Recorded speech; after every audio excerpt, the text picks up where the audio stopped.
Para nosotros es de mucho honor presentar al doctor José Gregorio Hernández Galindo, al doctor Ramiro Borja Ávila, grandes juristas de este país. El doctor José Gregorio Hernández Galindo, jurista de la Universidad Javeriana, es presidente de la Corte Constitucional, es candidato presidencial, profesor de más de 20 universidades, rector de varias universidades, incluida la Autónoma Sergio Arboleda, la Universidad de Chimú, director de la revista Elementos Jurídicos, profesor de profesores y ha escrito innumerables libros a nivel nacional e internacional.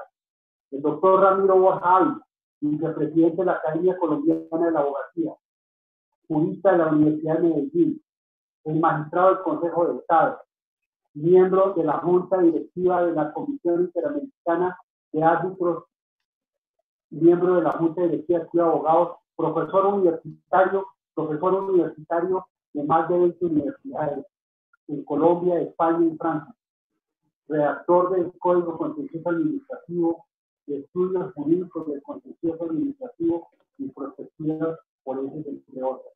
Damos la bienvenida al doctor José Gregorio Hernández Galindo, profesor de profesores. Bienvenido, doctor. Muchísimas gracias, doctor Alfonso Clavijo. Un saludo muy especial a usted, a todos los miembros del Club de Abogados y de la Academia Colombiana de la Abogacía. El aniversario del Club de Abogados realmente es algo que a quienes hemos pertenecido a ese club nos honra y nos complace. Y desde luego, saludo especial al doctor Ramiro Borja, al doctor Carlos Alberto, a todos aquellos que nos siguen en el día de hoy para esta reunión académica. Se me ha confiado hablar del debido proceso. Me dedicaré a exponer algunos puntos básicos y el doctor Ramiro Borja se referirá a otros aspectos del mismo derecho constitucional, el debido proceso. Tengo que expresar ante todo que estamos ante una garantía que a veces o muchas veces se desconoce, como lo sabemos los abogados, especialmente los abogados penalistas lo saben muy bien y reclaman con frecuencia: el respeto al debido proceso, el respeto a la presunción de inocencia, el respeto al derecho de defensa. La garantía de la que se trata, ha dicho la Corte Constitucional con base en sus remotos orígenes, es una garantía contra la arbitrariedad propia de la democracia y del Estado de Derecho. Es inherente a la dignidad de la persona. Son incontables las sentencias que sobre el debido proceso produjo la Corte Suprema de Justicia cuando ejercía el control de constitucionalidad, o las decisiones que ha adoptado durante muchos años la Sala de Casación Penal de la Corte Suprema de Justicia, las sentencias que ha dictado desde 1992 la Corte Constitucional en torno al debido proceso.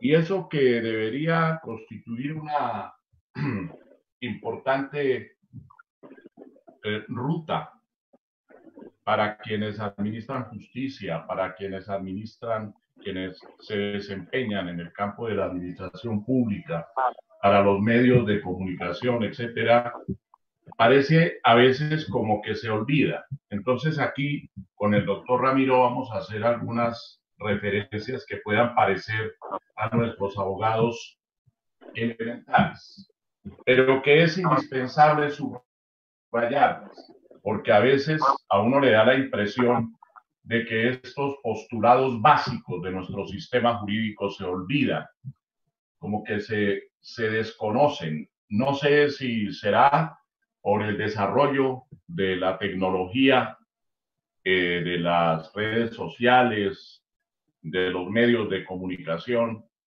etcétera. No sé si será por eso, pero con frecuencia estas garantías que están plasmadas en la Constitución se quedan escritas. Y no solo en la Constitución, en los tratados internacionales sobre derechos humanos y por lo tanto, en el bloque de constitucionalidad. Recordemos nosotros, por ejemplo, el Pacto de Derechos Civiles y Políticos, el Pacto de San José de Costa Rica, están integrados a nuestro derecho como resulta del artículo 93 de la Constitución Política, a cuyo tenor, y vale la pena recordarlo, esos derechos que están reconocidos en los tratados internacionales prevalecen en el orden interno, inclusive en los estados de excepción. Y más aún, los derechos y deberes consagrados en la Constitución se interpretarán, dice la norma, de conformidad con los tratados internacionales sobre derechos humanos ratificados por Colombia.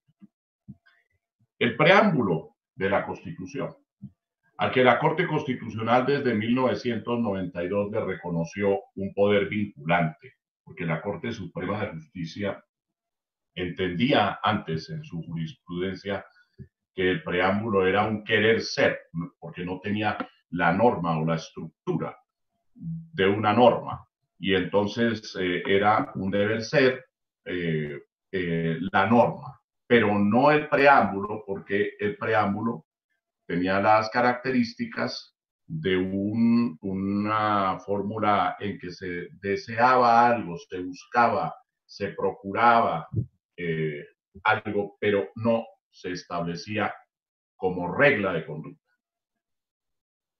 Eso fue superado, afortunadamente, desde el año 92. El preámbulo de la Constitución orienta, y no solamente orienta.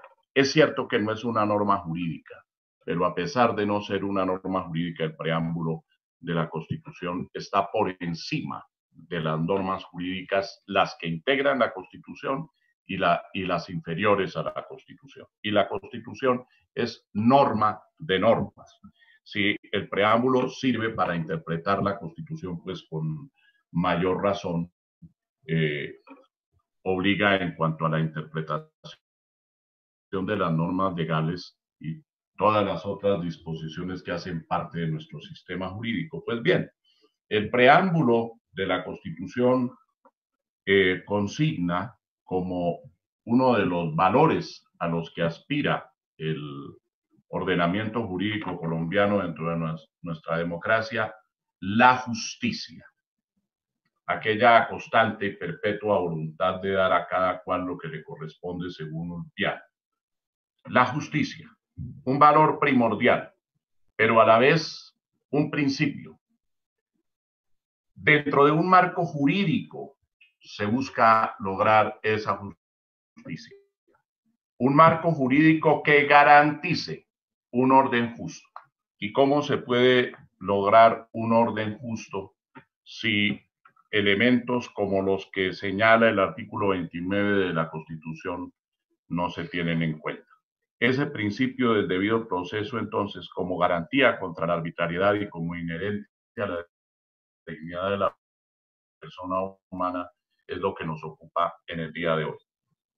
Tengo que subrayar inicialmente que cobija tanto lo judicial como lo administrativo, porque a veces las entidades administrativas consideran que no tienen que respetar el debido proceso, que solamente se tienen que fijar en situaciones de carácter objetivo y no subjetivo.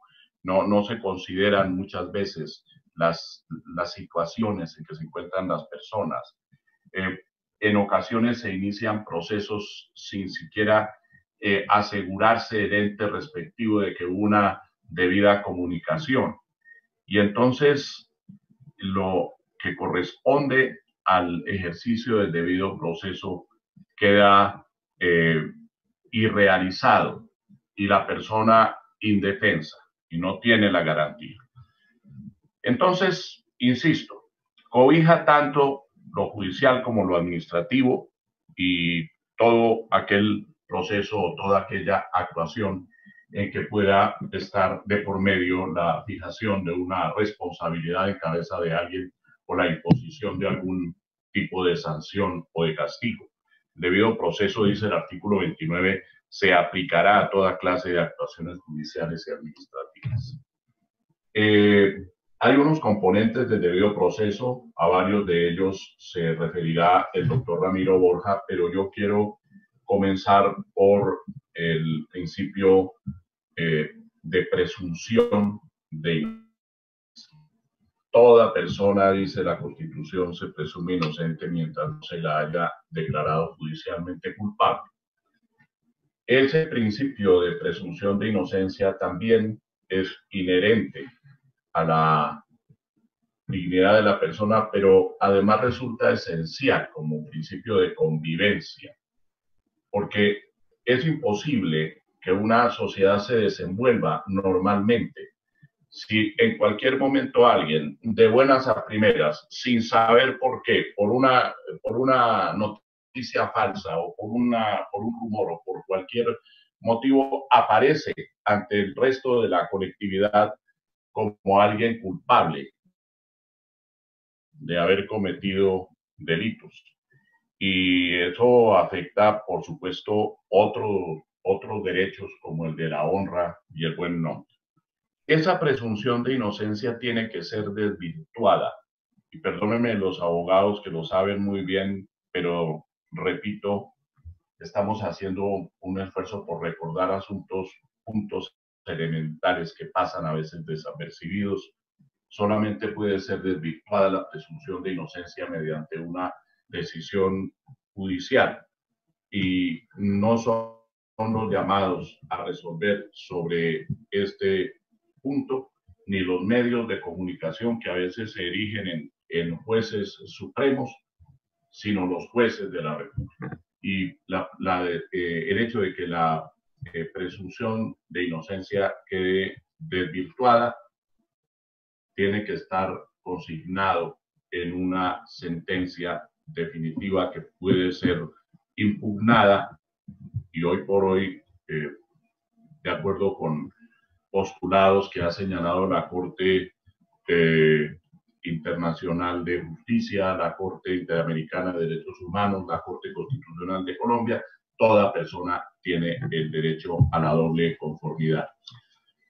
Es muy importante que entendamos que este principio, que a la vez, repito, es un derecho, exige como elemento básico que la conducta de la que se trata haya sido prevista en normas legales anteriores, precedentes respecto al momento en el que se pudo incurrir en el delito y debidamente comunicadas, porque en esto, en general, en el Estado de Derecho, no puede haber normas secretas. Y es que me voy a referir a algo que ha venido ocurriendo últimamente. Nadie podrá ser juzgado sino conforme a leyes preexistentes al acto que se imputa, dice el artículo 29 de la Constitución. Preexistencia de las leyes respecto al acto que se imputa. Nadie puede ser juzgado ni penado ex post facto, después de cometida la conducta. Y tiene que haber una debida publicidad y de conformidad con el principio de legalidad que consagra el artículo 6 de la Constitución, los particulares solo son responsables ante las autoridades por infringir la Constitución y las leyes. Y, por supuesto, para saber si infringieron o no infringieron la Constitución o las leyes, tenemos que conocer qué dice la Constitución y qué dicen las leyes, y que se sepa públicamente. Tiene que haber una promulgación de las normas jurídicas que nos obligan para poder cumplir esas normas jurídicas. ¿Qué ha pasado? ¿Qué viene pasando desde hace unos años en materia de conocimiento para que el principio de legalidad tenga cabal aplicación? Que no siempre se conocen oportuna y públicamente las normas, las que establecen obligaciones, las que establecen cargas, las que establecen excepciones a las obligaciones. En fin, desde la Ley Cuarta de 1913 y después está plasmado en disposiciones recientes como la Ley 489/98, muchas disposiciones legales que lo han desarrollado.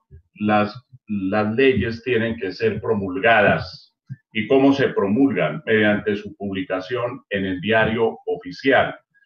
Y solamente a partir de la publicación en el diario oficial se puede decir que la norma ha sido promulgada, y ella dirá si se aplica la vacatio legis o si por el contrario la publicación de la norma ya de manera inmediata implica que hay obligatoriedad para todos aquellos sujetos pasivos de la norma, aquellos que tienen que cumplir la norma, que la tienen que observar. ¿Qué es lo que hemos visto últimamente? Primero, que el diario oficial no siempre publica, sino que a veces apartan el número. Pero va uno a buscar y que le establecieron en la página del internet unas restricciones, entonces uno no puede estar viendo todas las normas. En eso deberían reflexionar allá los administradores del diario oficial. Se le establecen unas restricciones y entonces uno no puede encontrar todas las normas de manera rápida y eficiente en el diario oficial. Primer punto. Pero segundo, lo que estamos viendo hoy. Yo decía hace poco en algún otro evento similar a este, que tan dañino es para una sociedad no tener normas, la anomia, que tener demasiadas normas y normas cambiantes que todos los días se modifican, que además son proferidas por distintas autoridades y que al fin y al cabo no se sabe cuál es la norma vigente. A propósito del coronavirus, de la expansión de los contagios, de las medidas que ha tenido que adoptar el gobierno al respecto, ya se han declarado 2 estados de emergencia económica y se han expedido multitud, creo que vamos ya mucho más allá de los 100 decretos expedidos por el gobierno con fuerza de ley, algunos de los cuales inclusive señalan conductas y sanciones frente al incumplimiento de las normas pertinentes, y se han expedido muchos decretos ordinarios y han sido expedidas igualmente normas por los ministerios, y se ha dejado en cabeza de los alcaldes el establecimiento de otras normas también en relación con la misma materia. Entonces, si ustedes conversan con personas comunes y corrientes hoy aquí en Bogotá o en cualquiera de las ciudades del país, pues no saben cuál es el orden jurídico vigente respecto al coronavirus. No saben cuándo es que pueden salir, cuándo pueden entrar, porque cambian permanentemente las disposiciones y no se publica. Para mí no es un medio eficiente de promulgación de normas la hora que tiene el presidente de la República en la televisión, en todos los canales de 6 a 7 de la noche todos los días. Ese no es un medio para promulgar normas. Necesitamos volver al principio de legalidad. Tenemos que saber cuál es la forma en que se comunican las disposiciones para cumplir con un principio de legalidad y para que sepamos todos a qué atenernos. Porque miren ustedes que se adoptan muchas veces decisiones arbitrarias, tanto por autoridades judiciales como por autoridades administrativas y también por la misma autoridad de policía, por la misma policía. Y yo creo que los policías no saben exactamente cuáles son las normas que están vigentes y cuáles son las obligaciones de los ciudadanos, ni cuáles son las excepciones, ni cuáles son las restricciones. Esto es un comentario para ubicarnos en la época actual. Bueno, está unido el principio de legalidad al principio de favorabilidad. ¿Por qué? La Constitución ha consagrado que el principio de favorabilidad significa que la norma favorable se prefiere a la norma desfavorable, aunque sea posterior.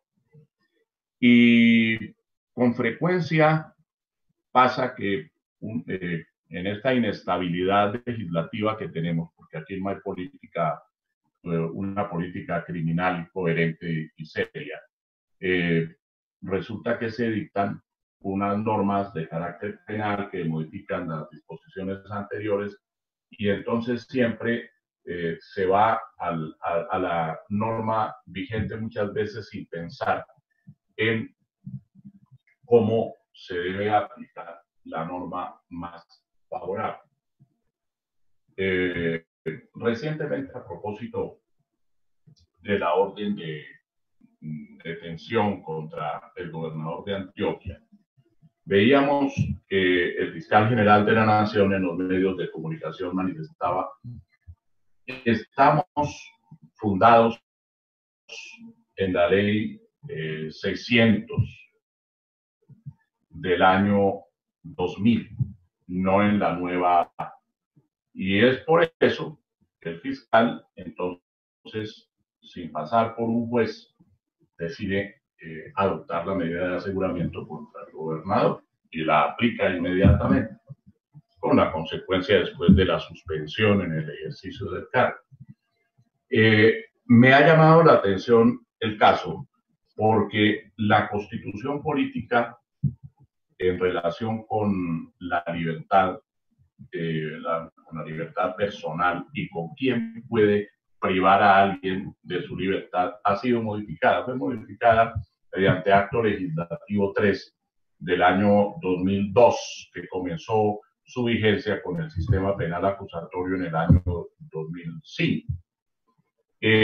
Y claramente se dispuso en la norma de la ley correspondiente, de la ley que se dictó con posterioridad. Yo por aquí la tengo, pero que no se me dañe la comunicación. Pero les quiero mencionar artículo 533 de la ley 906, que es la que reemplazó a la ley 600. Antes quiero mencionar la norma constitucional, porque esto lo quiero mirar desde la perspectiva constitucional. El acto legislativo estableció en el artículo, el número 3 de 2002, en el artículo 250 de la Constitución, que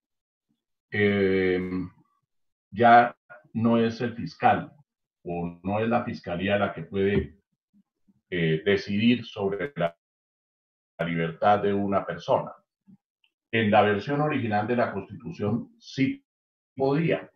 ¿Y cómo podía? Sencillamente,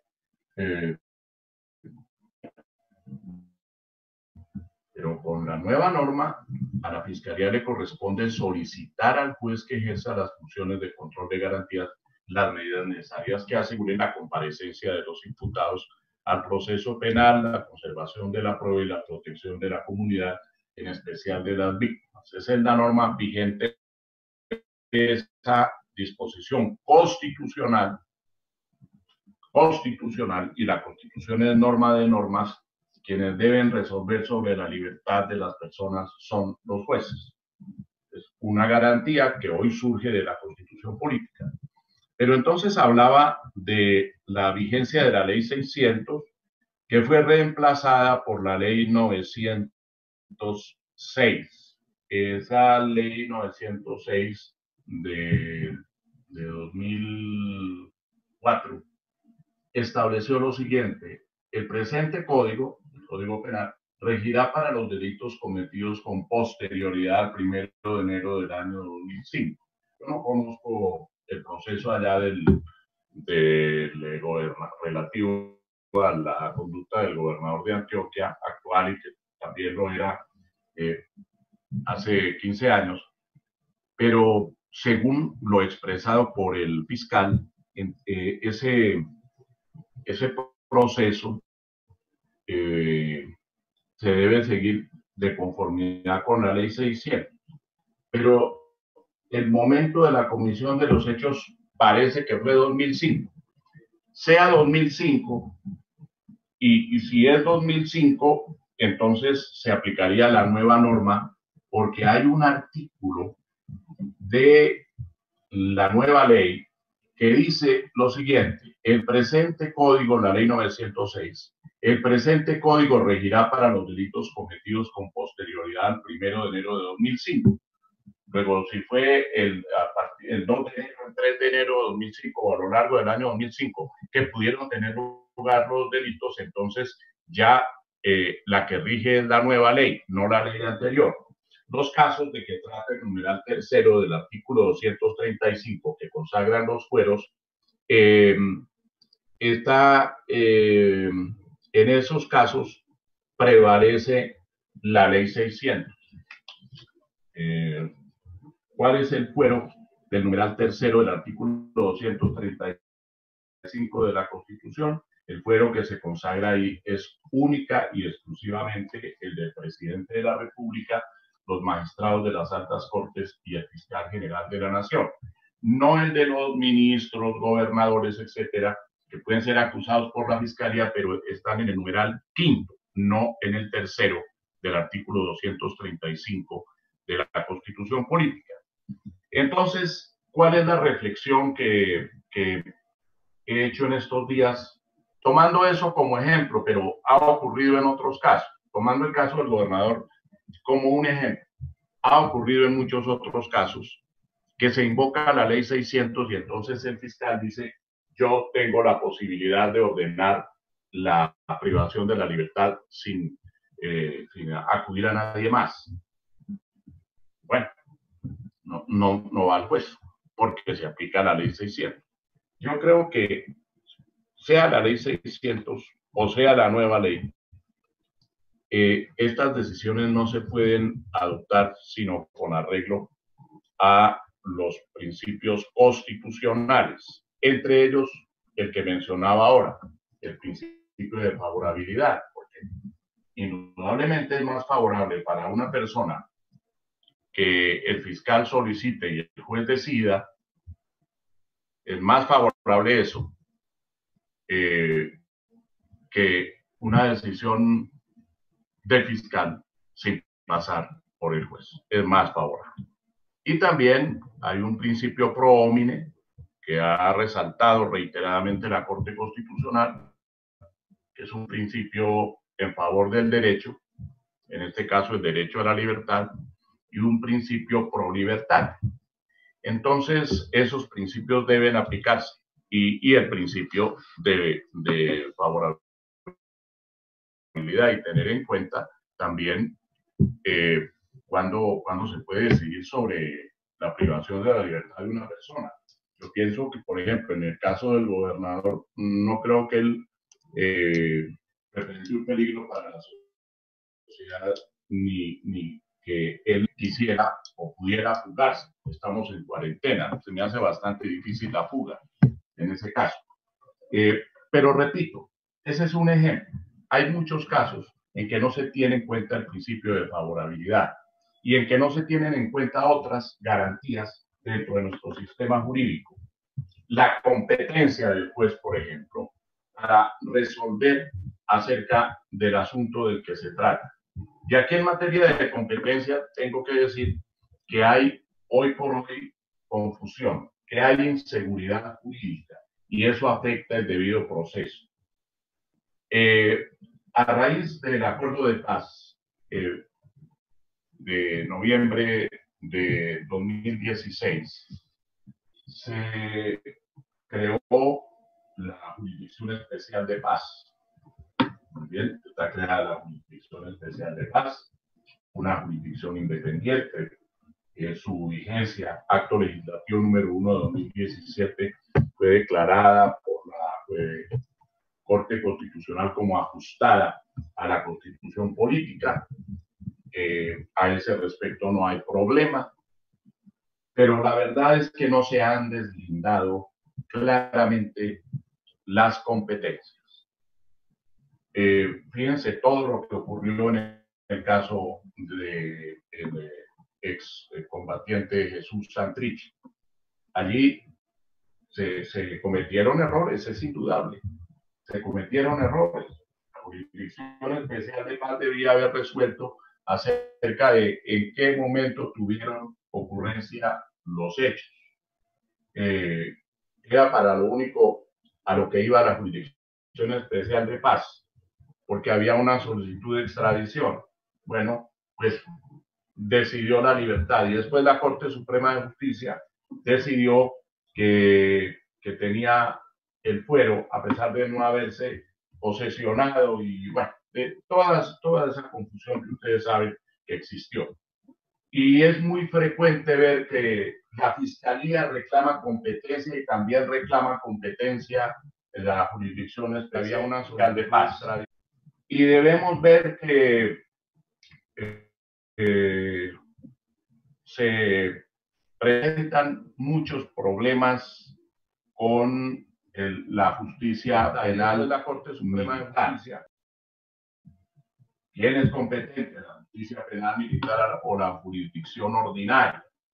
En el caso de la muerte del joven Dylan Cruz, aquí en Bogotá, en noviembre pasado, pues decidió el Consejo Superior de la Judicatura que esa competencia le correspondía a la jurisdicción penal militar, cuando había elementos que hacían pensar que era la jurisdicción ordinaria.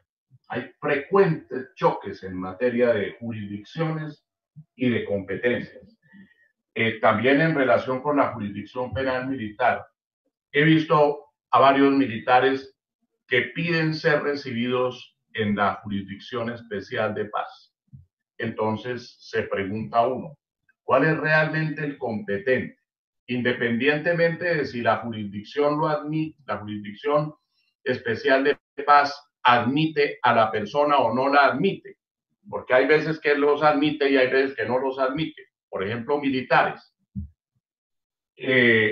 Los delitos correspondientes, por ejemplo, delitos comunes que no tuvieron que ver con el conflicto armado, pues es claro que de esos delitos conoce única y exclusivamente la jurisdicción penal militar cuando hayan tenido relación con el servicio y el servicio activo. Y la jurisdicción ordinaria, si esos delitos tuvieron lugar sin tener nada que ver con el servicio o fuera del servicio. Y aquellos delitos que tuvieron que ver con el conflicto y que implican, por ejemplo, crímenes de lesa humanidad, ¿quién conoce? Alguien dice, la justicia penal militar. Bueno, ¿están deslindadas claramente las competencias? ¿Sí o no? Y me parece que no están claramente definidas. Y especialmente entre la Jurisdicción Especial de Paz y la jurisdicción ordinaria, particularmente respecto a la Fiscalía. Bueno, esto en cuanto a algunos de los elementos del debido proceso, no me quiero alargar demasiado, creo que ya se me pasó el tiempo de intervención, pero quiero entonces resumir diciendo que este principio, el del debido proceso, que es una garantía contra la arbitrariedad y que debe ser resguardado en un Estado de derecho, no está siendo suficientemente aplicado. no está suficientemente comprendido. Y muchas veces la presunción de inocencia, el derecho de defensa, el derecho a la prueba, y todos aquellos elementos a los que se referiría igualmente el doctor Ramiro Borja, son elementos que hoy parecen estar en manos del intérprete. Y se ha modificado el concepto de interpretación. Yo les quiero finalizar diciendo, interpretar la Constitución e interpretar la ley no es algo sencillo. Hay unas reglas para la interpretación. La interpretación no es lo que cada uno quiera hacerle decir a la norma. Hay unas reglas para la interpretación jurídica y por supuesto para la aplicación, especialmente en materias como estas, que son tan delicadas y que tocan ni más ni menos con la dignidad de las personas y con sus derechos inalienables. Muchas gracias.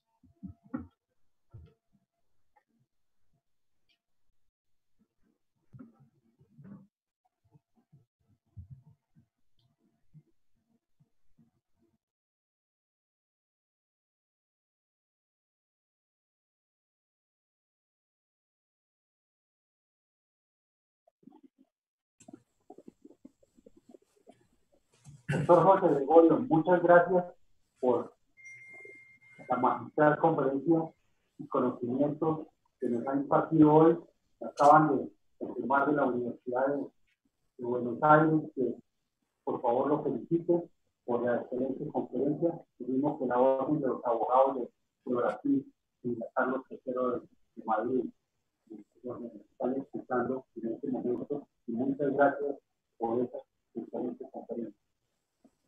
Igualmente procedemos a escuchar al doctor Ramiro Borja Ávila.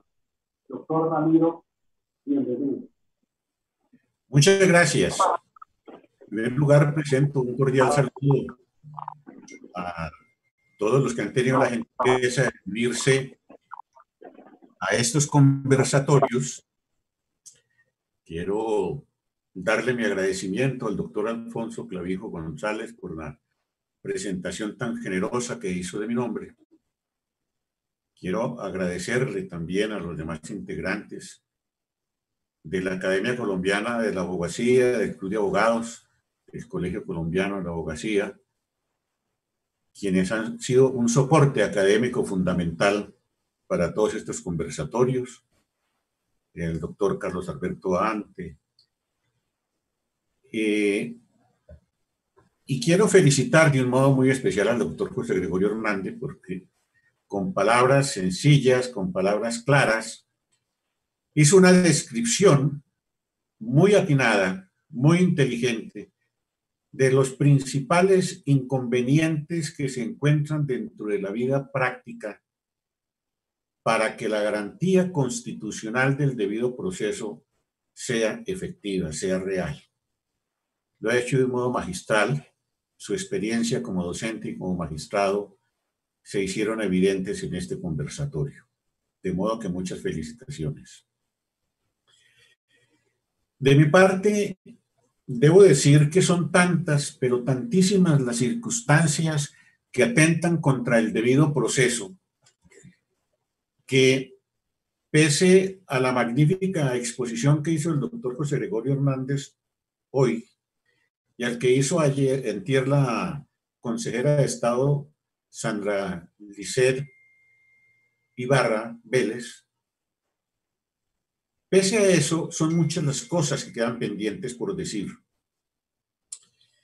El debido proceso es una garantía constitucional propia de todos los estados democráticos, de todos los estados de derecho.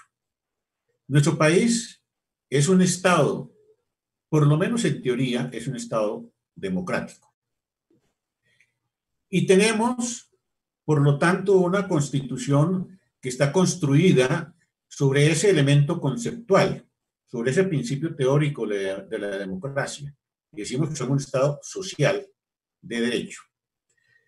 Pues bien, cuando uno hace un análisis contextual de algunas de las disposiciones de la Constitución, como son el artículo 29, sobre el cual ya se ha referido el doctor José Gregorio Hernández, el artículo 83, que trata sobre la presunción de la buena fe en las actuaciones de las autoridades y en las actuaciones de los particulares.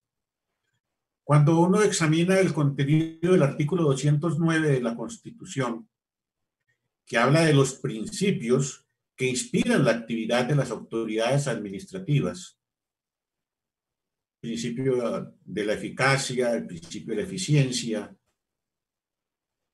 etcétera.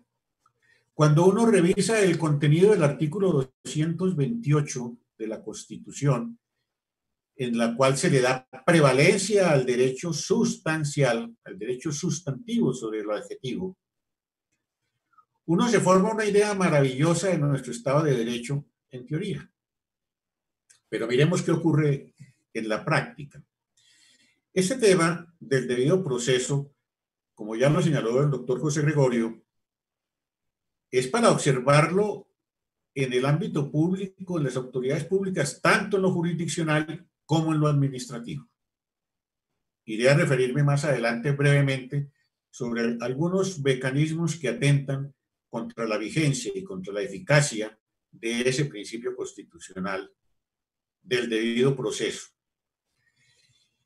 Pero además hay una parte que parece que se ignora y que es fundamental para el desarrollo de la vida social cotidiana, que es el respeto al debido proceso en el ámbito privado.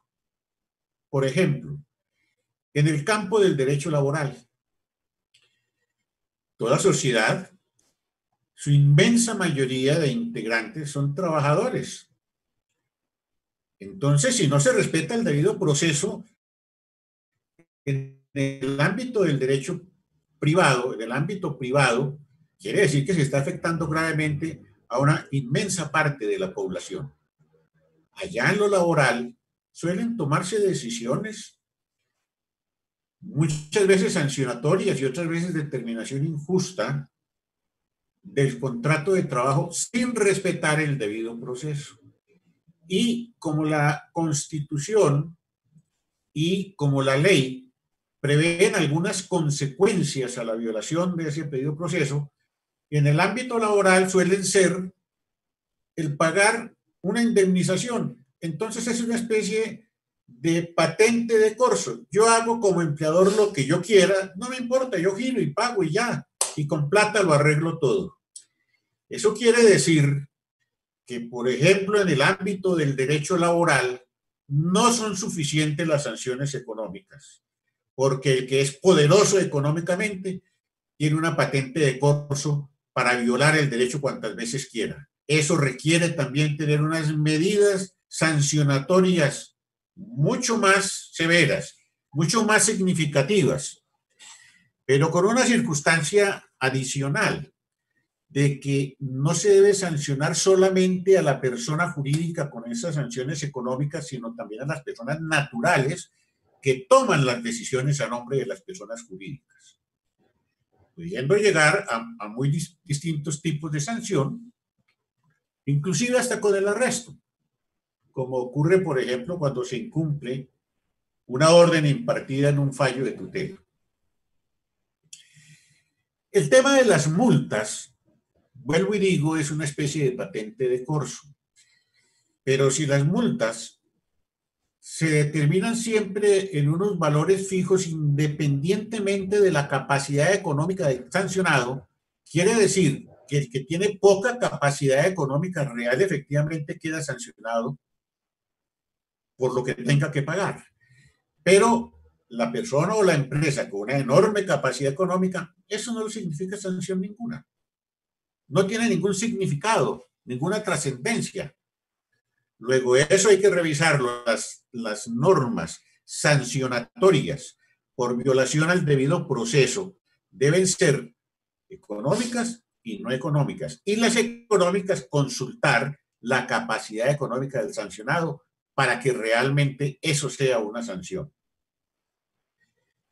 También en el ámbito privado toco el tema de las empresas dueñas o administradoras de los servicios públicos domiciliarios.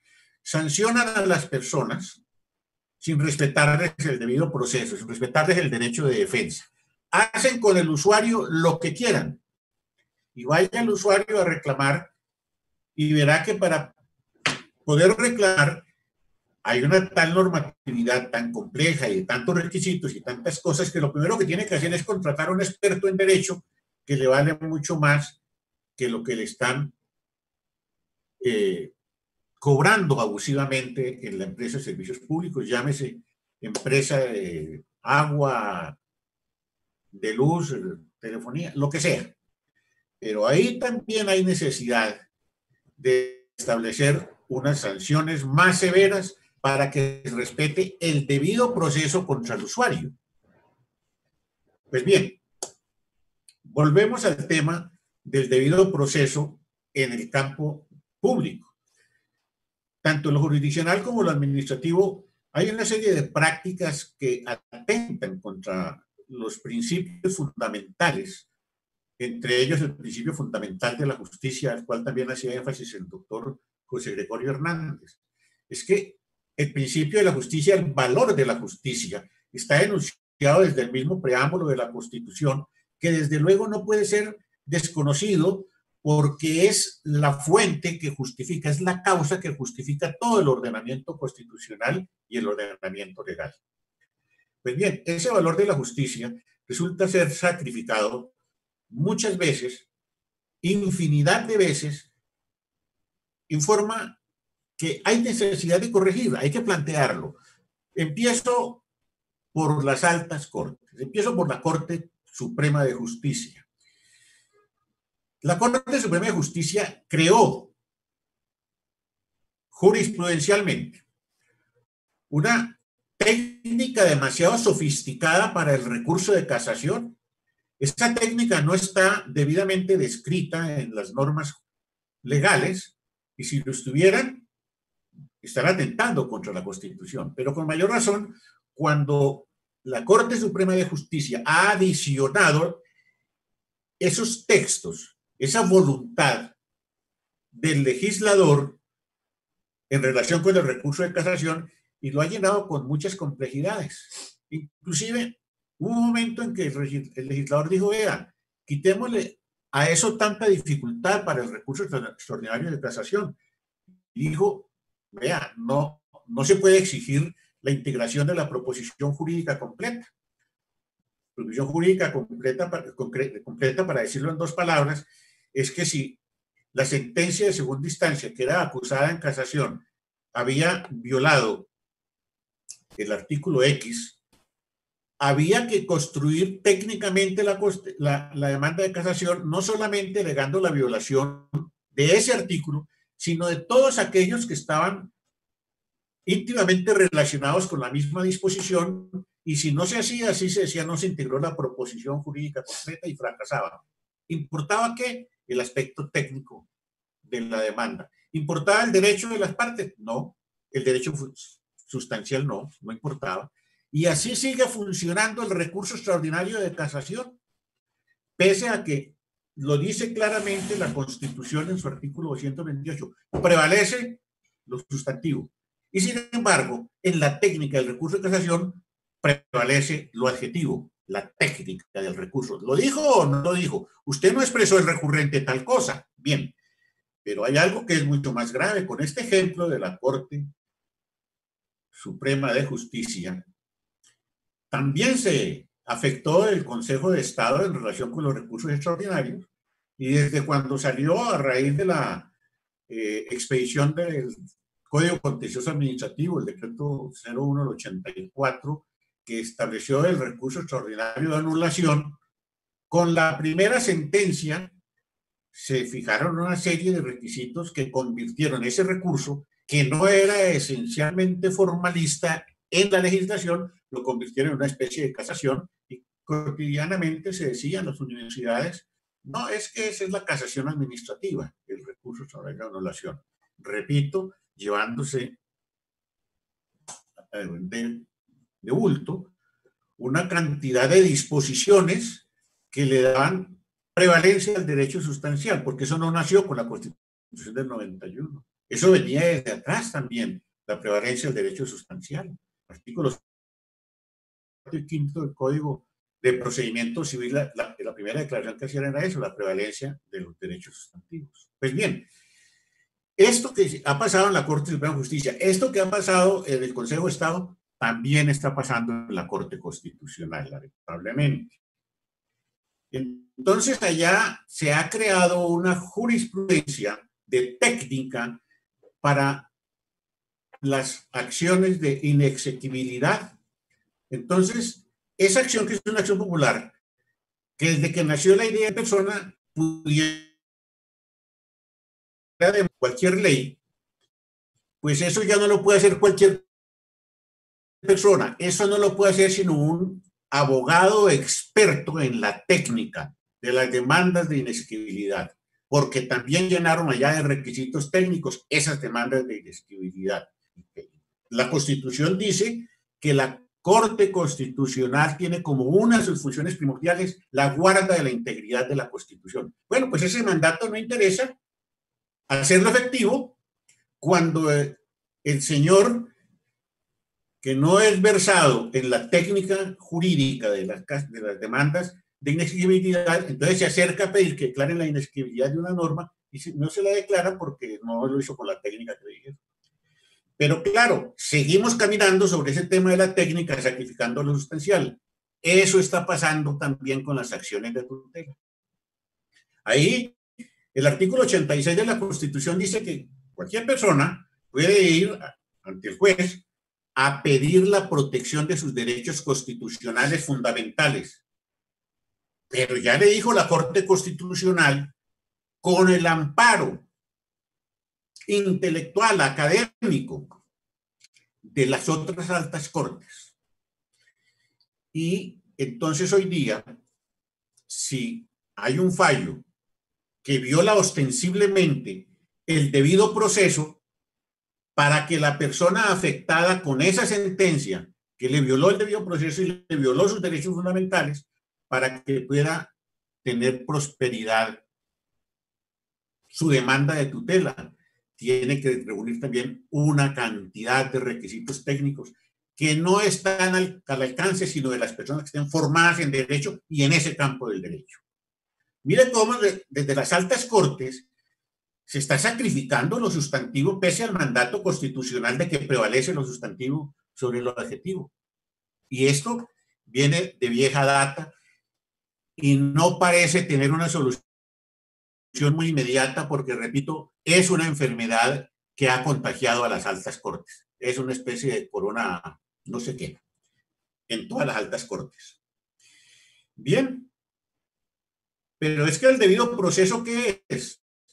El debido proceso son muchas cosas. Suelen entenderlo solamente en la parte de los términos, de que se le haya notificado, en esa parte procesal, en esa parte adjetiva.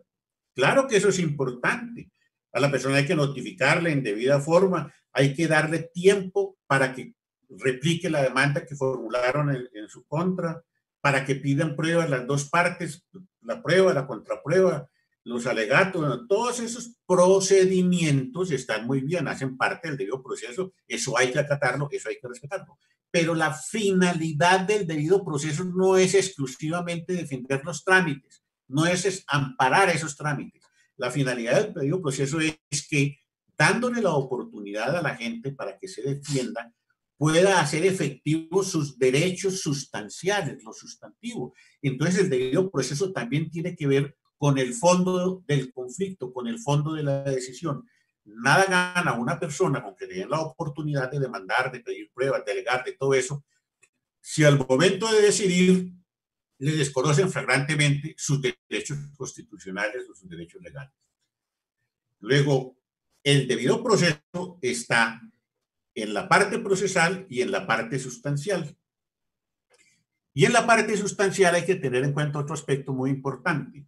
Los derechos los consagran, normalmente se consagran en las normas, en las leyes,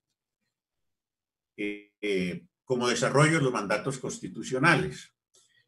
Pero las leyes a veces no son justas. Las leyes pueden que en abstracto aparezcan como ajustadas a los mandatos constitucionales, pero en la práctica resultan ser violatorias de los derechos constitucionales.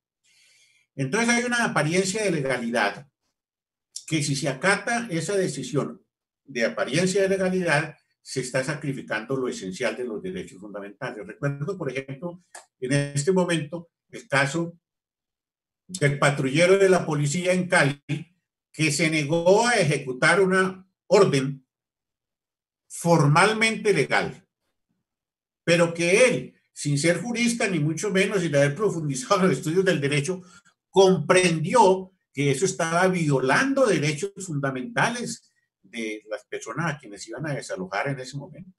Así la disposición fuera formalmente legal, no se podía atropellar, no se podía violentar los derechos fundamentales de esas personas. Y eso no es nuevo. Recuerdo cuando yo estaba en el Consejo de Estado, un caso en Medellín, en la Comuna 13, unas personas habían invadido un terreno, habían construido sus viviendas, personas muy pobres, y entonces el propietario del terreno, algún tiempo después, logró, mediante una querella de policía, que ordenaran el desalojo de todas esas personas. Cuando llegó el inspector de policía a desalojarlos, esta gente estaba rebelada, los padres, las madres, los hijos, cada uno armados con palos, con piedras, de aquí no nos sacamos, que no tenemos para dónde irnos. Este es nuestro derecho a la vivienda, no tenemos más dónde irnos. Entonces el inspector de policía resolvió devolverse, le dijo al secretario de gobierno que no había podido ejecutarla, esa, pues, lo hubieran masacrado. No hay problema, para eso tenemos la policía.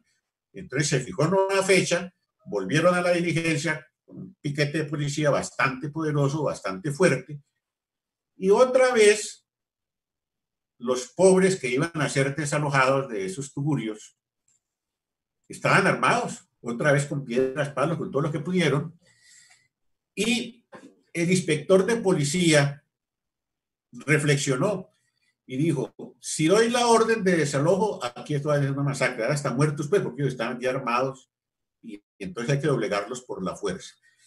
Tengo un conflicto entre el derecho protegido constitucionalmente, el derecho de la propiedad, pero también tengo protegido el derecho constitucional de la vivienda. Y esto fue en épocas de la Constitución de 1886, no regía todavía la Constitución del 91, pero eran principios universales y como lo recordaba ahora el doctor José Gregorio Hernández, es que a nosotros nos vincula no solamente nuestra legislación interna, no solamente nuestra Constitución, también nos vinculan los tratados internacionales que han sido ratificados por Colombia.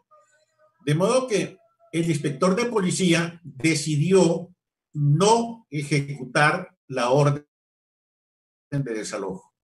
Obviamente, le iniciaron proceso penal por prevaricato por omisión, le iniciaron procesos disciplinarios de la Procuraduría y tal, y después de reflexionar sobre todos estos, afortunadamente, tanto la justicia penal como la justicia disciplinaria consideraron que él había obrado correctamente porque le había dado prelación a unos derechos fundamentales sobre otros derechos fundamentales. El derecho fundamental a la propiedad tuvo que ceder ante el derecho fundamental a la vida y a la vivienda.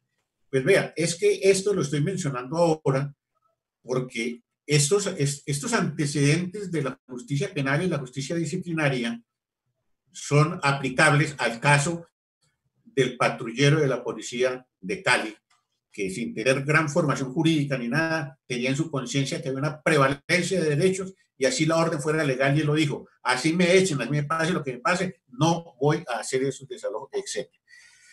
Pues bien, esa conciencia que tuvo el inspector de policía en la anécdota de Medellín y la que tuvo el patrullero de la policía, es necesario que también lo tengan los falladores.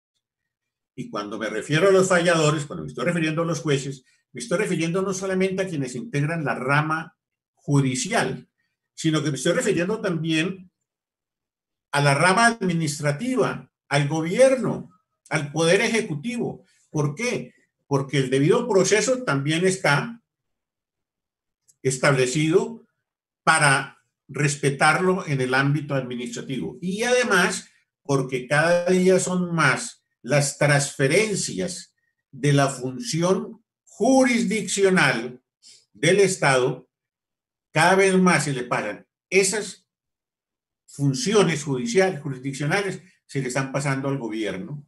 Ahí vemos, por ejemplo, en el año 2008, mediante el decreto 4334, el presidente de ese momento, el doctor Álvaro Uribe Vélez, le entregó una serie de facultades a la Superintendencia de Sociedades.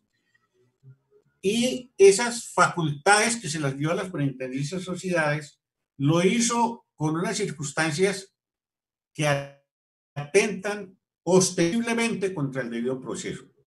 Son las que aparecen ahí en el artículo 3 de ese decreto. ¿Cuáles son? Pues que las decisiones que ellos toman, entonces le digo, esas decisiones hacen tránsito a cosa juzgada, son decisiones jurisdiccionales. Entonces, ¿qué quiere decir? Que ese funcionario administrativo dicta unas decisiones que es como si dictara en última instancia cualquiera de las altas cortes, cualquiera de los organismos de cierre, porque ese tránsito a cosa juzgada tiene carácter de jurisdiccional. Y eso lo hizo el presidente de la República de ese entonces, invocando las facultades del artículo 215 de la Constitución, es decir, las facultades de la emergencia que están tan de moda ahorita.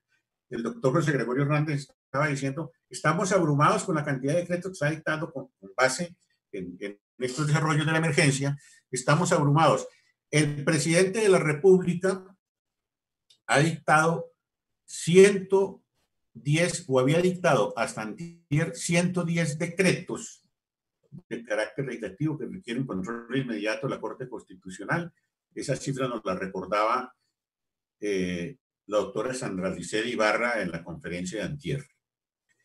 Y el Consejo de Estado tiene que hacer también, en relación con los otros decretos que no tienen carácter legislativo, pero que son también desarrollos de la emergencia, tiene que hacer un control inmediato de legalidad, y en donde ya hay aproximadamente 300 decretos dictados en estos tiempos.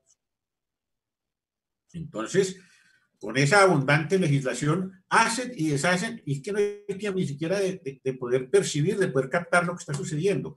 Y se supone que esos decretos de emergencia son única y exclusivamente para que rijan mientras esté la situación de la emergencia, pero que después tiene que volverse toda la normalidad. Pues no, el decreto que se dictó allá en el año 2008, 4334, todavía está rigiendo, pese, repito, a que viola ostensiblemente el debido proceso. ¿Y por qué lo viola? No solamente porque quita la posibilidad de que decisiones administrativas sean examinadas por el juez de la administración, que los tribunales administrativos, los jueces administrativos, el Consejo de Estado. ¿Y por qué quita esa posibilidad? Pues porque le dio a esas decisiones administrativas, les dio el carácter de jurisdiccionales, sin tenerlos por su esencia, por mandato del señor presidente, en ejercicio de las facultades del artículo 215 de la Constitución. Pero además, no me puedo extender en detalles, por respeto al tiempo de todos ustedes, pero ahí no hay el debido proceso respecto de la iniciación de la toma de posesión de las empresas, por ejemplo, que están afectadas.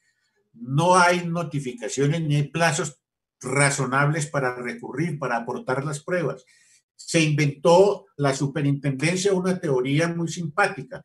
Cuando le dijeron, allá en la Corte Constitucional, cuando hizo la revisión de este decreto en forma automática, le dijo, vea, usted puede vincular a todas las que quiera ahí, pero para poderlos vincular, además de que tiene que respetar el debido proceso desde el comienzo, tiene usted que demostrar que esas personas actuaron de mala fe.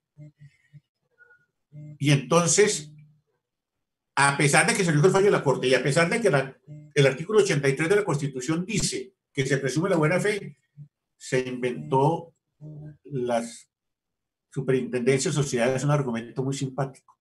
Y dice, claro, es que como ahí dice que es una presunción de buena fe, entonces la presunción pues es una inferencia, y como es una inferencia hay que partir de la base de un indicio, y como el indicio tiene que estar fundado sobre hechos demostrados, entonces, ¿qué quiere decir? Que la persona, para poder hacer valer la presunción de buena fe, tiene que previamente probar unos hechos. Es decir, tiene que probar su buena fe cuando lo que le está diciendo la Constitución es exactamente lo contrario.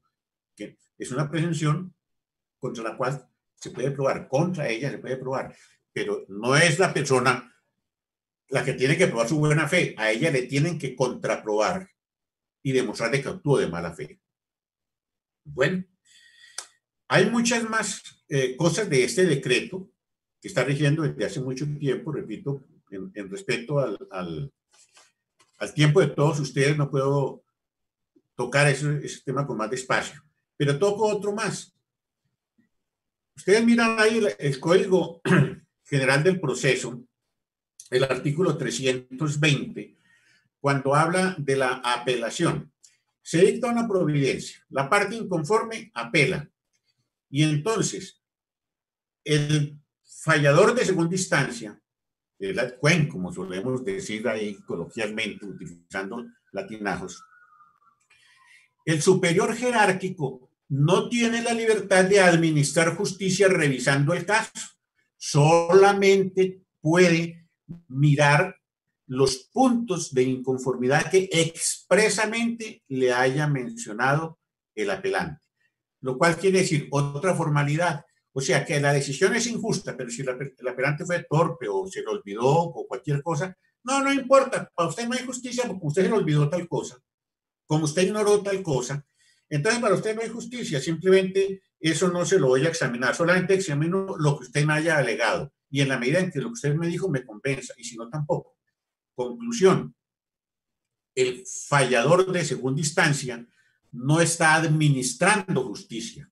El fallador de segunda instancia lo que está es examinando un decir de un señor para saber si dice bueno sí o bueno no, pero el valor de la justicia está olvidado. Se necesita que el fallador de segunda instancia tenga plena competencia para resolver sobre todos los elementos para poder realizar el valor de la justicia, el principio de la justicia, el valor y principio de la justicia, de rango constitucional y además de rango convencional. Esa capitis diminutio, repito, es inconstitucional y por lo tanto no se necesitaría una nueva ley. Pero como aquí están tan apegados a la norma legal y no al objetivo para el cual se dicta la norma no es más que un mecanismo, un medio para cumplir el fin de la justicia. Entonces no les importa, sacrifican el fin de la justicia por defender el medio que es la norma. Aquí el inciso dice que tal cosa. Es que hay un parágrafo que no sé qué. Bien. Otro tema que atenta contra el debido proceso es el tema de las evaluaciones que hacen del trabajo de los jueces, porque resolvieron evaluarlos por estadísticas. Entonces, si usted saca tantas providencias, listo, usted es muy buen juez y ya. Pero les importa la cantidad de las decisiones y no el acierto que haya tomado en esas decisiones. Eso no importa. Y claro, para hacer estadísticas, entonces hay que darles más y más auxiliares, porque supuestamente la eficiencia y la eficacia, supuestamente, de la justicia se cuenta en el número de providencias dictadas. Absurdo, no importa que sean bien, regular o mal. Eso hay que revisarlo, ese tema de estar calificando a los jueces con base en las estadísticas. Y obviamente, no llenar a cada juez o cada magistrado de auxiliares. En vez de crear auxiliares, creen jueces y creen magistrados para que tomen las decisiones ellos. ¿Por qué? Porque si un magistrado o un juez tiene una cantidad de auxiliares que le preparan sus providencias y ahora con las facilidades que nos da esto de los computadores, se ha puesto de moda el copy-paste. Entonces, copian y copian providencias de las altas cortes, van sacando una especie de formatos y hacen unas providencias kilométricas, hablando sobre esta idea y la otra en abstracto. Al caso concreto le dedican unos pocos renglones para decidirlo, bien regular o mal. Entonces, como el juez o magistrado tiene que hacer estadísticas, él no se va a poner a estudiar esos kilométricos proyectos de sentencias que le llevan sus auxiliares. Ellos simplemente se dedican a firmar. y cuando más recorren ahí muy por encima la providencia, pero no tienen tiempo en estudiar esos mamotréticos expedientes, porque la mora no permitiría que él subsistiera como juez. Luego hay necesidad de aumentar jueces, de disminuir los auxiliares y de que abandonar tanta teoría, esos fallos kilométricos, esas transcripciones, es que la Corte Constitucional dijo, es que el Consejo de Estado dijo, es que la Corte Suprema, no, eso hay que eliminarlo, eso debería prohibirse. Cero transcripciones de providencia y de jurisprudencia. Bueno, finalmente, para no expresar más, porque tengo muchas cosas más para decir sobre las cosas que atentan contra el debido proceso, pero quiero referirme a un aspecto que es muy grave. Eso que yo mencioné sobre el traslado de facultades jurisdiccionales a las superintendencias es un mal muy grave. ¿Por qué? Porque un elemento esencial para que el juez pueda ser juez es que sea independiente, es que sea autónomo. Los empleados de las superintendencias, por ejemplo, no solamente de las sociedades, sino todas las superintendencias, son empleados que son de libre nombramiento y remoción, a pesar de que el artículo 125, del 122-125 de la Constitución dice que como norma general son de carrera. La realidad es que las excepciones son tantas que en la práctica la inmensa mayoría son de libre nombramiento y remoción. Pero con una circunstancia agravante, con el ánimo de hacer una politiquería de baja ley, la clase política colombiana ha estimulado el servicio público a través de contratos de prestación de servicios. Grave, porque ahí el empleado le dan un contrato por 6 meses, por 4 meses, por 8 meses, el 31 de diciembre se le acaba, y entonces si él no me sirve como nominador, si no me sirve para lo que yo debo hacer, no le doy el contrato a ese, busco a otro. Entonces, el problema de la contratación, los servidores públicos, pero contratados con contratos de prestación de servicios que no tienen estabilidad. El ejercicio de la facultad discrecional de libre nombramiento y libre remoción, cero estabilidad.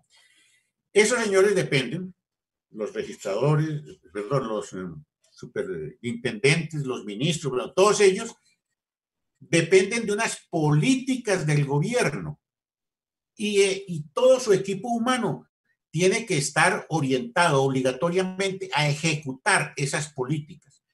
Y esas políticas son lo más alejados de lo que es la independencia y la autonomía de un juez. Ustedes acaban de ver que, por ejemplo, inclusive hasta el gobierno influyó en la decisión del presidente de un gremio, porque si el presidente es el señor del gremio, entonces el Estado, el gobierno, pues va a apretar al gremio, no le va a dar esto, le va a quitar lo otro y tal. Luego, si eso pasa con el gremio, que no depende en forma directa e inmediata del gobierno, pues con mayor razón pasa con sus empleados. Entonces, esos empleados están sometidos a una serie de presiones de carácter político. El poder económico de ciertos sectores de la sociedad ejerce presiones. Están sometidos a las presiones de los medios de comunicación. Es decir, cero estabilidad. Y víctimas de todo tipo de expresiones, pues carecen de independencia, carecen de autonomía y por lo tanto no pueden ser jueces. Deben desaparecer todas las funciones jurisdiccionales que se le ha entregado a la administración pública y dejarlas única y exclusivamente en cabeza de la rama judicial. Y cierro con esto último. El origen de la designación del fiscal general de la Nación no debe seguir siendo político, porque él hace parte de la rama judicial, hace parte de la rama jurisdiccional. Sin embargo, quien lo postula es el presidente de la República. Él hace una terna, el presidente de la República, una terna de 3 amigos, que después llegan allá a hacer y a agradecer. Y entonces, a través de ese hacer para agradecer, se le está quitando a la rama jurisdiccional esa independencia, esa a la rama jurisdiccional, no, perdón, a la función de la Fiscalía como parte de la rama judicial, se le está quitando independencia, autonomía, que en teoría la tiene, pero que en la realidad no, por el origen del nombramiento. Hay más cosas para mencionar, pero agradezco mucho la atención de ustedes y espero que sigamos dialogando sobre este tema, que como lo dije de entrada, tiene mucha tela para cortar. Muchas gracias a todos ustedes. Parece que el doctor Alfonso Clavijo se retiró un momento. Ah, no, ya regresó el doctor Alfonso Clavijo ahí. Estamos dispuestos, como él mismo lo anunció, para las preguntas que podamos absorber. Doctor Ramiro, muchas gracias por la magistral conferencia. Vamos a tener que en una segunda oportunidad estudiarla porque quedaron muchos puntos que nos dicen los asistentes que debemos de preguntar y debemos de hacerlo más digna en una segunda conferencia sobre el debido proceso. Estamos esperando si hay preguntas para por favor nos las envíen por el chat para poder presentar a los dos expositores.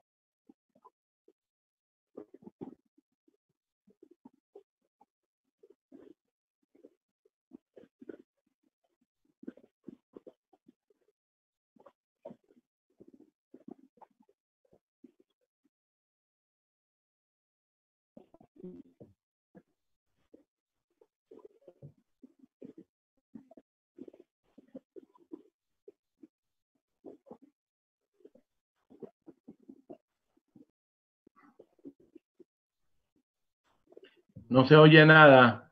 A ver. No tenemos alguien primero, pues, por el chat no nos encontramos alguien que levante la mano y formule la pregunta para poderle dar continuidad, por favor.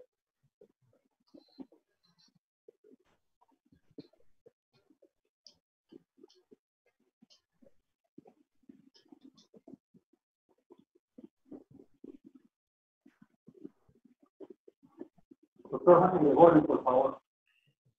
Gracias, doctor Clavijo. Antes de que formulen las preguntas, no sé si me escuchan bien. Sí, perfecto. Es que hay alguna interferencia, se oye un sonido.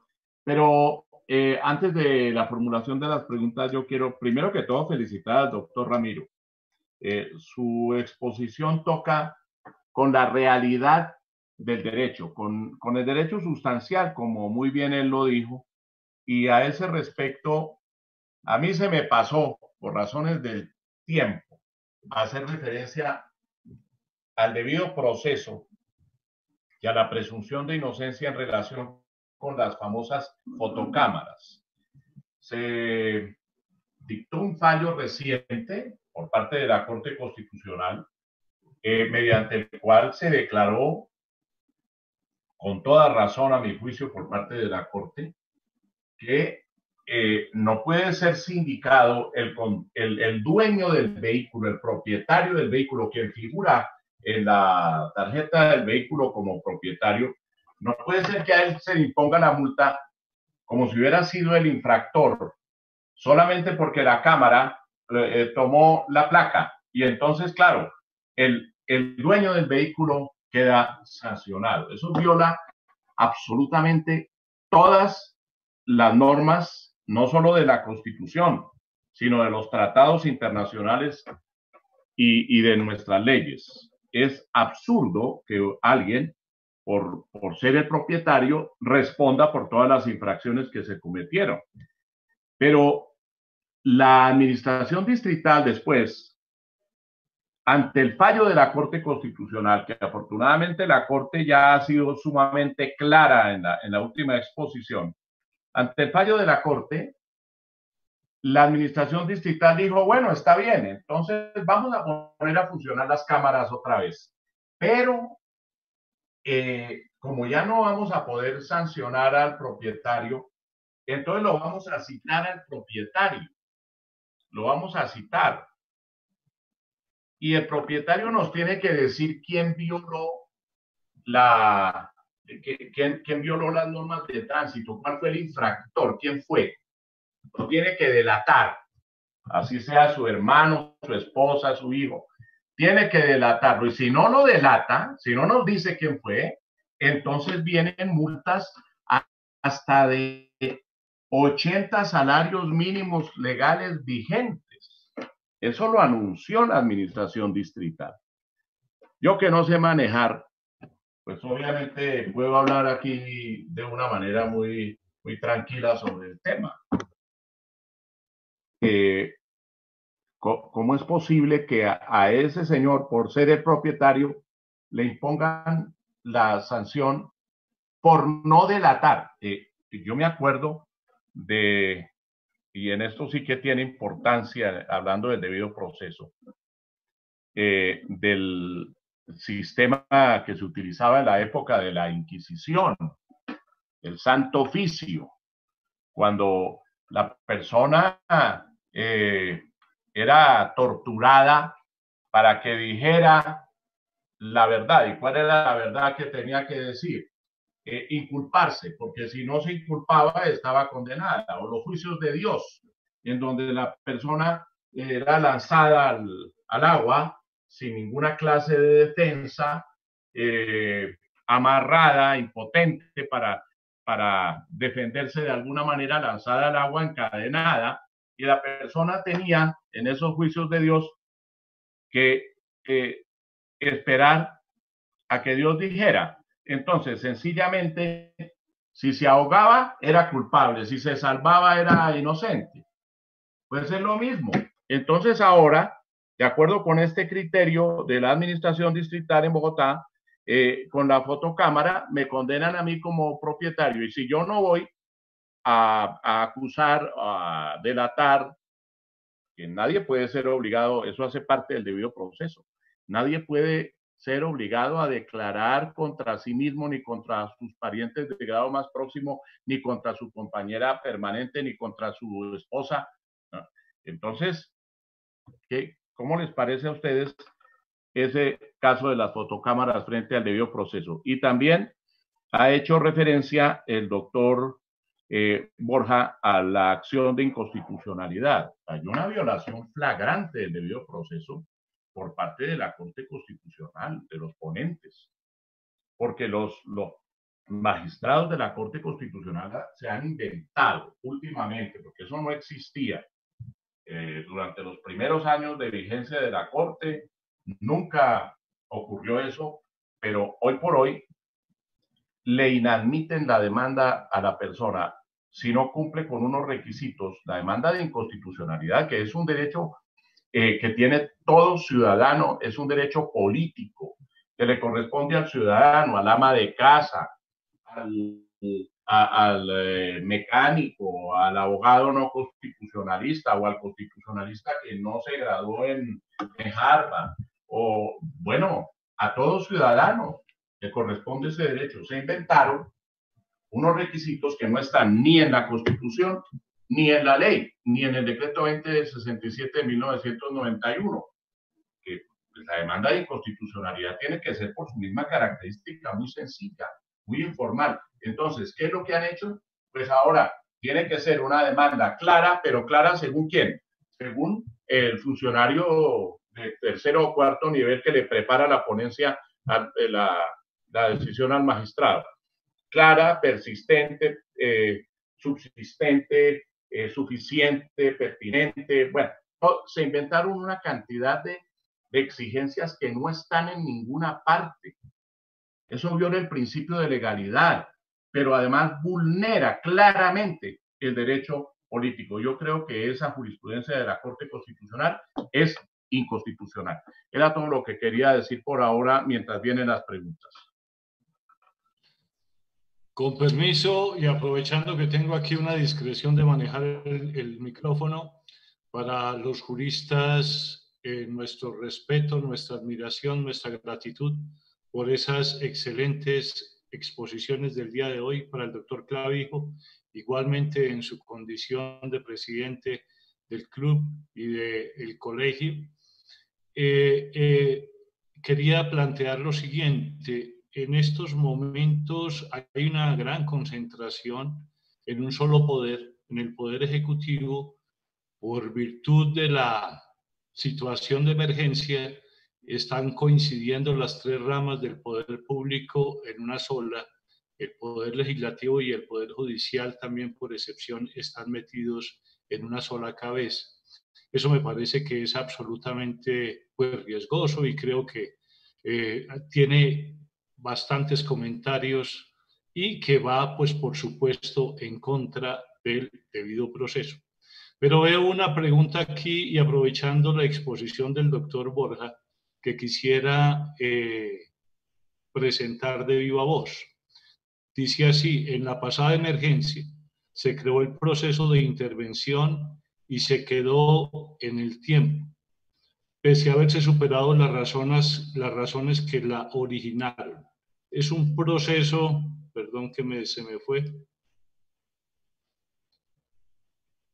es un proceso,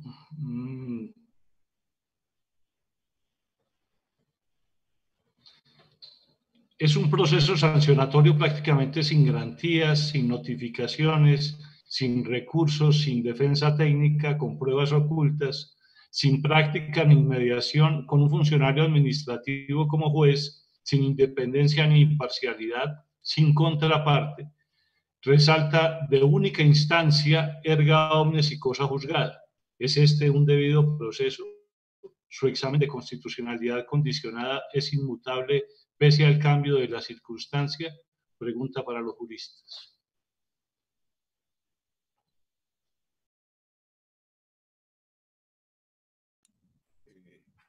Bueno, voy a referirme al tema que lo toqué tangencialmente en mi exposición. Hay un aspecto, además de los que yo ya había expresado, que hay que tener en cuenta y que es de fondo. La superintendencia es la que toma la decisión de intervenir una empresa particular que ella consideró, la superintendencia consideró que está haciendo una captación de dineros sin autorización legal.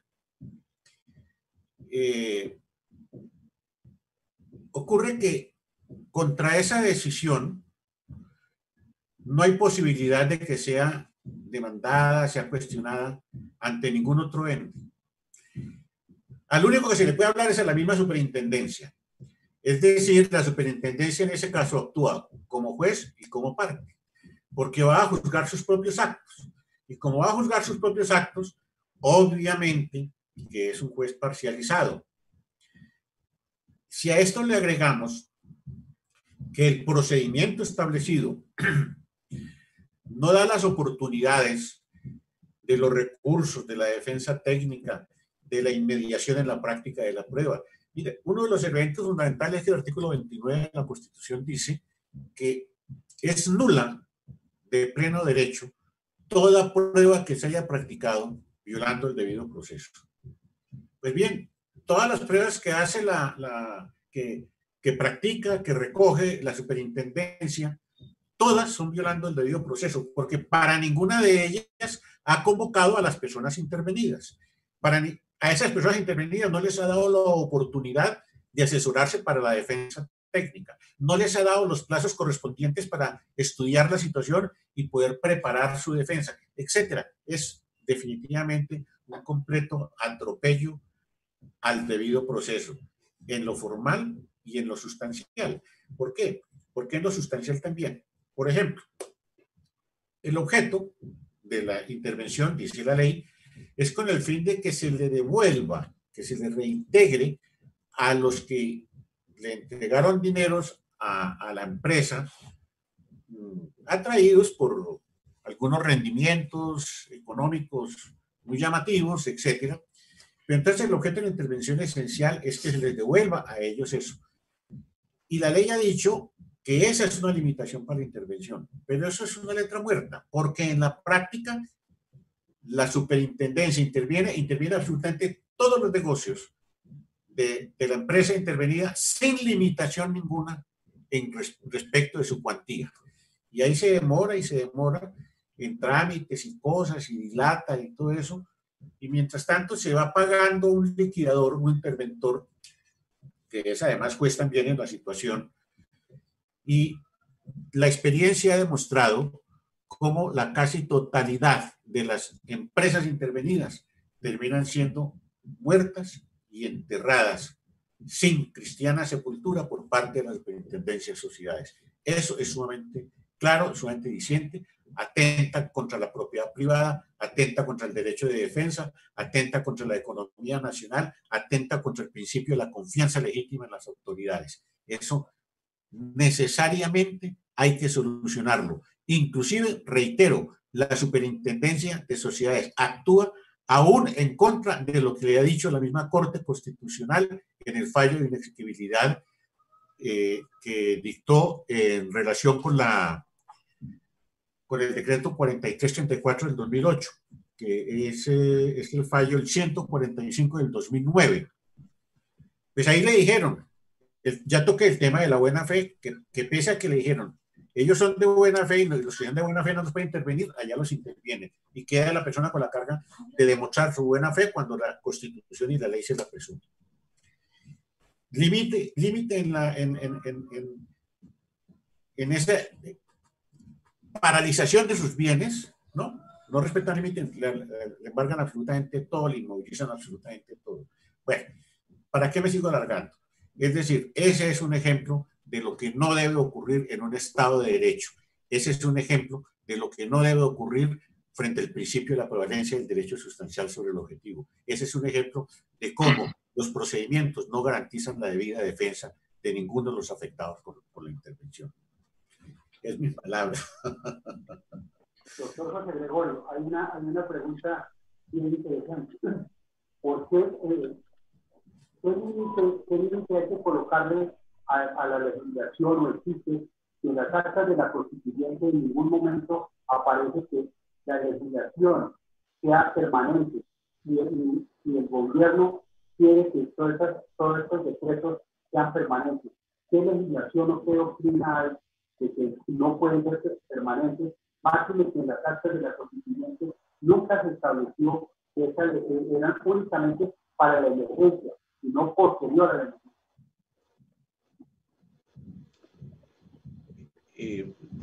¿La atiende el doctor José Gregorio la pregunta? ¿O la atiendo yo? Sí, el doctor. Bueno, yo creo que también el doctor Ramiro podría intervenir a este respecto.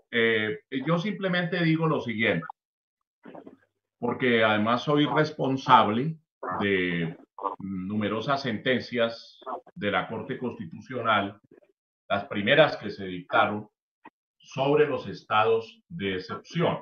Entonces, pues, me gustaría también que una persona que no ha participado en la Corte y en la jurisprudencia de la Corte pudiera tener su opinión. Yo les expongo mi criterio y lo que inspiró a la Corte Constitucional para su jurisprudencia al respecto. La Constitución consagra los estados de excepción. Se reemplazó el sistema anterior del estado de sitio, que era por guerra exterior o conmoción interior, y fueron separados los eventos, el estado de guerra, el estado de conmoción interior y el estado de emergencia económica, social o por calamidad pública, a lo cual se le agregó en 1991 el estado de emergencia ecológica, por propuesta del expresidente Misael Pastrana Borrero, que fue constituyente. Bueno, en la vigencia de la Constitución anterior, el estado de sitio, en la Constitución del 86, el estado de sitio fue utilizado para todo, porque se abusó del estado de sitio. Y entonces lo que ocurrió durante mucho tiempo, que fue en su momento expuesto, denunciado por el doctor Alfonso López Michelsen como presidente del MRL y llevado por él mismo al Congreso, fue esto, que mediante el estado de sitio se adoptaban una serie de decisiones de carácter económico y social. Y ustedes saben que en la economía es muy complicado que dictada una norma, que por ejemplo crea una institución, un banco, una empresa estatal, un organismo, etcétera, que tiene que ver con asuntos económicos, venga una disposición posterior que implica que se acaba todo y entonces, como los decretos de estado de sitio tenían una vigencia puramente transitoria mientras duraba el estado de sitio y cuando se levantaba el estado de sitio, todo se declaraba inconstitucional.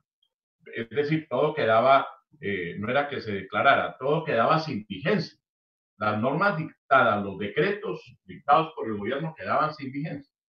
Entonces, cuando se habló de el orden público, económico y social por el doctor López y también se acogió así por el constituyente, por el poder de reforma en 1968, acto legislativo número 1, se plasmó el estado de emergencia precisamente para distinguir entre el orden público político y el orden público económico.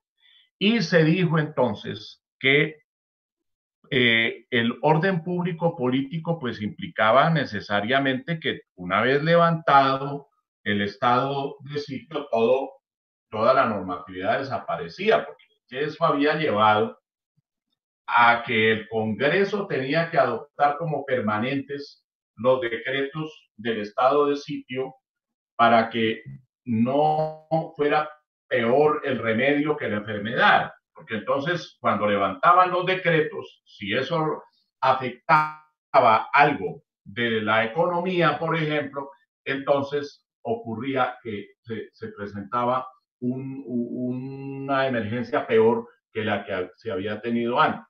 Entonces, entre los elementos que se tuvieron en cuenta en el año 68 estuvo el de distinguir entre los dos aspectos.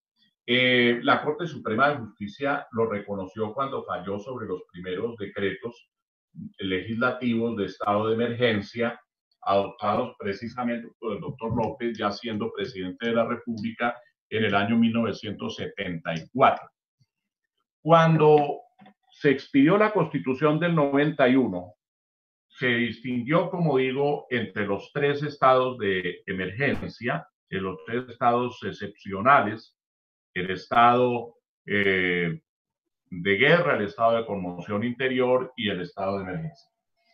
Para el estado de guerra, se dijo en la Constitución que artículo 212, que tan pronto como cesaran las causas de la perturbación por la guerra, pues entonces todas las medidas que hubieran sido adoptadas quedaban sin vigor. Lo propio se dijo para el estado de conmoción interior, aunque para el estado de conmoción interior se dio la oportunidad de que el gobierno prorrogara por 90 días, hasta por 90 días, algunas de las medidas adoptadas. Pero de todas maneras, pasado ese tiempo, desaparece la vigencia de la norma.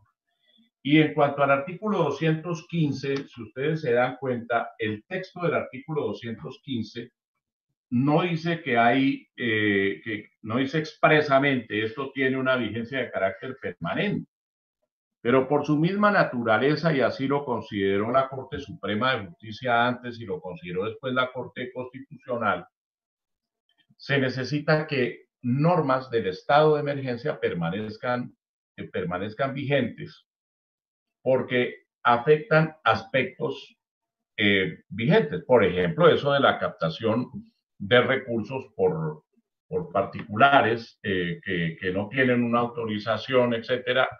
Dejo aparte lo de los abusos de la superintendencia a que hacía alusión el doctor Borja, pero lo que pasa es que la prohibición en estas materias debe ser permanente. Y hay algo allí que tiene mucha importancia, está lo de los impuestos.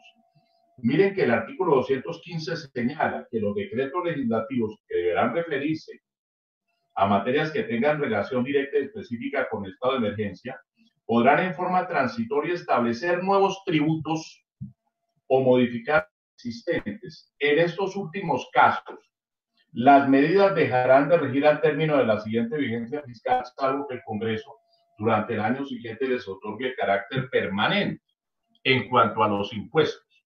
Pero las otras normas, por ejemplo, si se crea una entidad, el caso lo tuvimos allá en el año 86 con la catástrofe de Armero, pero se repitió el caso en la situación que se presentó por el terremoto en el eje cafetero. Se crearon unas instituciones para que recuperaran a la zona afectada por la catástrofe. Imagínense ustedes que entonces las entidades que se crearon para conseguir los recursos, para buscar la reconstrucción de la zona, etcétera, que hubieran acabado esas entidades solamente en el momento en que se levantaba el estado de emergencia, que además tiene 90 días en el año como máximo, en el año calendario. Entonces, ¿qué habría pasado? Si se necesita que la reconstrucción de una zona, pues eso lleva mucho tiempo y la actividad que tiene que desarrollarse allí tiene que ser muy prolongada. Entonces, por eso se ha sostenido desde la Corte Suprema de Justicia, pasando ahora por la jurisprudencia de la Corte Constitucional, que estos decretos pueden tener carácter permanente. Pero desde luego, ese carácter permanente es excepcional. No es que todo decreto de emergencia tenga que ser permanente. No, es que depende del asunto.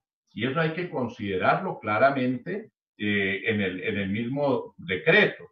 Por ejemplo, creo que ese impuesto que se ha establecido para quienes devenguen en el Estado más de 10 millones de pesos o más de 15 millones, etcétera, eso tiene que ser transitorio. Tiene que ser transitorio necesariamente, no podría convertirse en un gravamen de carácter permanente. Pero les explico la razón por la cual esto ha tenido lugar, porque el manejo de los asuntos económicos no tiene exactamente las mismas características de lo relativo a los al estado de conmoción interior por orden público, político o al estado de guerra.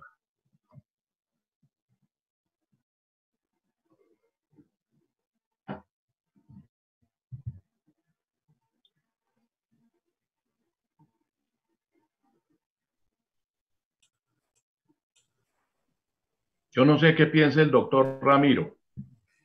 Bueno, pues yo estoy de acuerdo con la exposición que ha hecho el doctor José Gregorio. Quisiera simplemente decir que el mismo artículo 215 de la Constitución dice que esas facultades que se otorgan para la emergencia económica es para evitar la extensión de sus efectos. Exacto. Y dice que es para conjurar la crisis y evitar la extensión de sus efectos.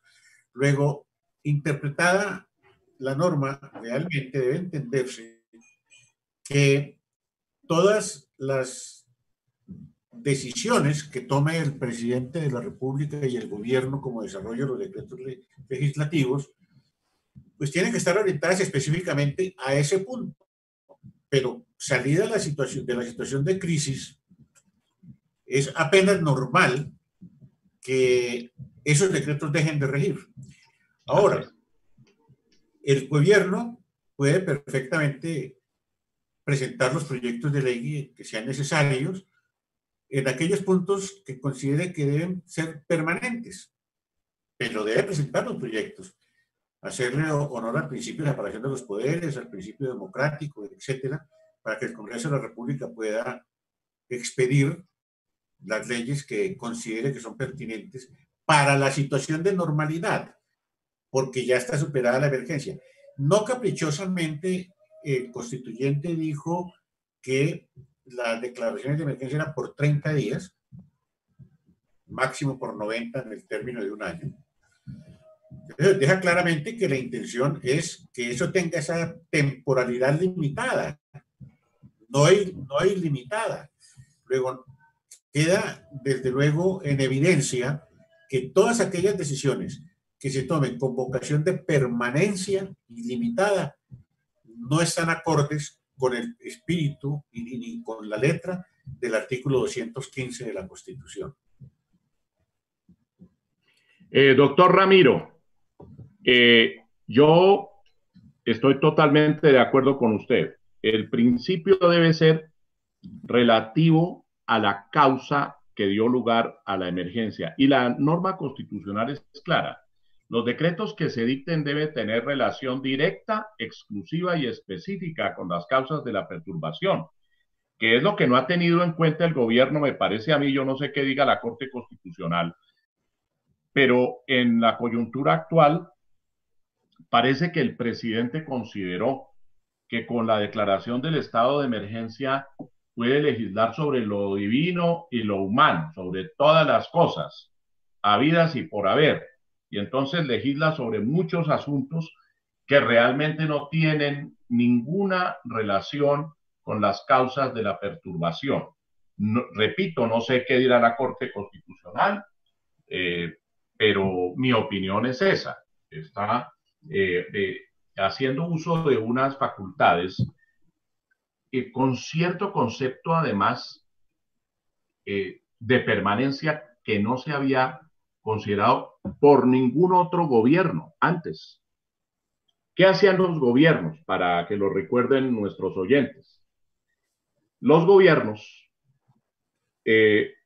a sabiendas de que podían dejar decretos vigentes hacia el futuro con carácter indefinido, no todos, pero sí los más, los que tocaran con la cuestión estructural de la economía, entonces los gobiernos se tomaban unos pocos días, pero planificaban, que es lo que ahora no se ha visto. Aquí no ha habido planeación, aquí lo que ha habido es presiones de distintos sectores en el gobierno, porque el gobierno declara la excepción por 60 días y después vuelve a declarar otra vez el estado excepcional por otros 60 días.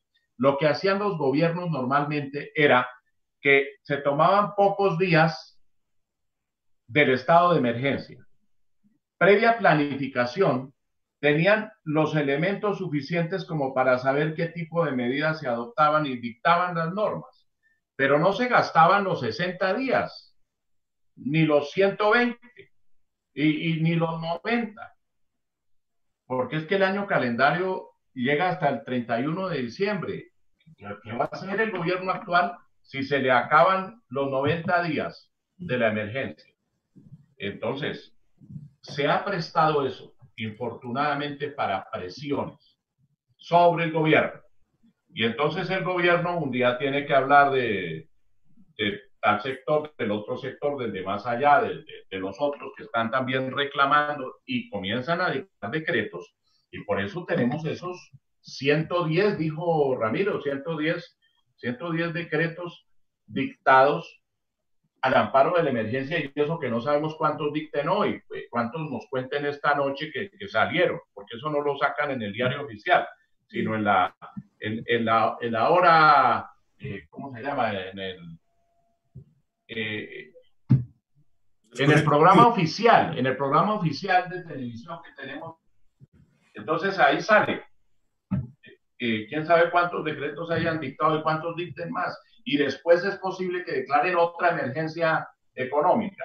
Eso sí genera, doctor Ramiro, una inseguridad jurídica terrible, y además no sabemos realmente cuál es el orden jurídico vigente, que era lo que yo decía al comienzo. Y por supuesto, todo esto deriva en vulneraciones al debido proceso, porque hay numerosos asuntos que están siendo tratados por esas normas legales sin que haya respeto al principio de legalidad.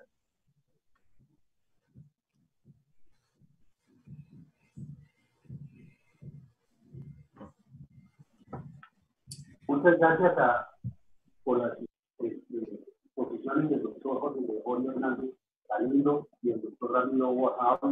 hemos completado el tiempo para el cual ustedes se han comprometido, nos han regalado como buenos ministerios jurídicos de este país, y para toda la audiencia de Iberoamérica y de las universidades de Buenos Aires que nos están escuchando, les agradecemos mucho y en una próxima oportunidad estaríamos reuniéndonos otra vez. Muchas gracias en nombre del Club de Abogados y muchas gracias en nombre de la Academia y del Colegio Científico de la Abogacía. Muchas gracias. Bueno, igualmente yo espero mi agradecimiento a todos ustedes, mis felicitaciones otra vez al doctor José Gregorio Hernández y espero que nos sigamos reuniendo virtualmente la semana entrante, el día miércoles.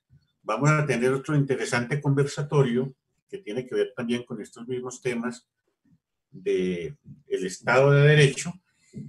Y estamos en defensa de las instituciones. Y tanto el miércoles como el viernes de la semana entrante vamos a tener dos interesantes conversatorios. En el primero de ellos, el día miércoles, va a intervenir el doctor Carlos Arturo Ramírez Vázquez, actualmente magistrado en el Consejo Superior de la Judicatura, que va a abordar temas de la responsabilidad disciplinaria de los servidores públicos en general y de algunos particulares que ejercen a veces funciones públicas. Y el día viernes va a intervenir el distinguido jurista Luis Fernando Manrique Roa. Ha sido catedrático, profesor del sistema penal acusatorio de los fiscales, etc. Es un hombre muy brillante y entonces él va a tocar el tema del debido proceso dentro del ámbito de la investigación penal, porque es que ahora con el sistema penal acusatorio también se está vulnerando gravemente el derecho de defensa en el proceso penal, pero particularmente en la etapa de la investigación penal, cuando también hay otros temas que revisar en la etapa del juicio. Pues bien, están todos invitados para que nos acompañen a esos dos conversatorios, 9 de la mañana, el día miércoles y el día viernes.